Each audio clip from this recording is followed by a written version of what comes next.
નવસારીના બિલીમોરાના tower ride અકસ્માતની ઘટનાને લઈને ચીખલીના પ્રાંત અધિકારીએ ઘટનાસ્થળની મુલાકાત લીધી હતી।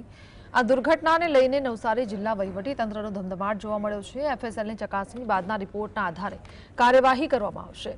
નવસારીના બિલીમોરામાં સોમનાથ મહાદેવ મંદિર દ્વારા મેળાનું આયોજન કરવામાં આવ્યું હતું, જેમાં ટોરા રાઇડ અચાનક પડી ભાંગતા 5 લોકો ઇજાગ્રસ્ત થયાની માહિતી સામે આવી છે।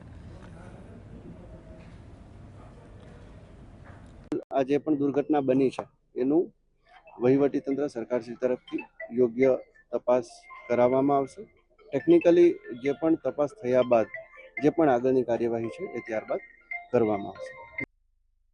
तो मैं मैडम ने हम पे कही, मैडम ने पूछी તમારી પોસ્ટ કઈ છે? મારી પોસ્ટ ડ્રાઈવર પણ ઇન્ચાર્જ ફોરમેન તરીકે મને વધારાની કામગીરી આપેલી એટલે ફાયર આવ્યો ને હા આવ્યો તો બરાબર કે ખરેખર હકીકત જ છે ને તો ચાર્જ માં એ કરેલું છે ને ચાર્જ મને આપેલો છે પણ ઇન્ચાર્જ ફોરમેન તરીકે એટલે મેડમ ને પૂછ્યું તો મેડમ કે કઈ નહીં કે તો આપણાથી બી સહી થાય એમ કે ઇન્ચાર્જ ફોરમેન ઇન્ચાર્જ ફોરમેન તરીકે